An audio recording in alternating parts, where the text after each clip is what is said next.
Today is December 7th, and as the nation rushes closer and closer to the fiscal cliff, the financial divide in our country has been the topic of endless discussion. Should the rich pay more? How much more should they pay? Who counts as rich anyway? It's that last question I want to address today. As I was driving to work this morning, I was passed by a driver that had a bumper sticker attached to the rear of his vehicle proclaiming, "I am the 99%. His questionable use of grammar notwithstanding, this fellow clearly felt it important for the world to know that he is not what we would consider rich. But I take issue with that assertion, and with the entire "we are the 99% movement. I find it painfully ironic that I'm recording this right between Thanksgiving and Christmas, which have come to showcase our national gratitude and our national greed in tragically unequal measure. The Occupy Wall Street movement gave us a stark image of the brewing tensions between the classes in America, as those perceiving themselves to be have-nots staged a massive sit-in against those they perceive to be the haves.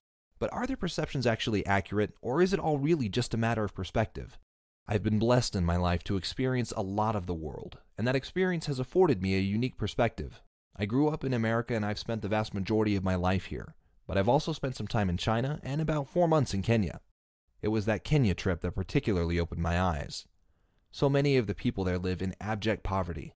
I visited slums with tiny one-room constructs made of corrugated steel and whatever scraps of wood a person could find. These homes provide poor protection against the elements and virtually no privacy for the often large families that share the space. Open sewage runs in the streets, clean water can be hard to come by.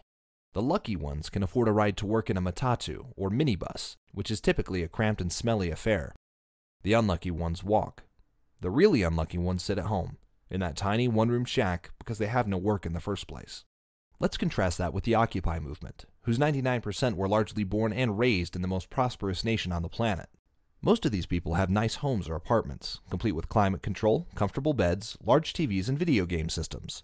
And from the infinite number of pictures that were taken, we know that many occupiers, in all of their hipster glory, wielded Apple products like samurai swords in their quest to combat the evil 1%. And we know that they were able to get to the Occupy movement, which for many required use of the transport system known in this country as the personal automobile. Yes, I'm being overly sarcastic, but that's only because they're being overly ridiculous. In relation to the rest of the world, America's 99% is absurdly wealthy. You may have heard that if you have food in your refrigerator, clothes on your back, a roof overhead, and a place to sleep, you are richer than 75% of the world. You may also have heard that if you have money in the bank, in your wallet, and some change hiding in your couch cushions, you're richer than 92% of the world. But truth be told, these are generic stats, and while they ring true, I can't honestly tell you where they originated. So here are some hard facts. According to the World Bank, if you are at the 2010 U.S. federal poverty level, meaning your income in the last year was just $10,830, you are richer than 86.18% of the world's population. If you manage just over double that, just $25,200, you're in the richest 10% of the world. Yes, our cost of living is higher, but if like me you've been afforded the opportunity to travel a bit, it's clear that this expense has purchased for us a much nicer place to live. If we were to graph people based on income distribution, the bottom 10% of the U.S. earners would actually land on the top third of the global graph.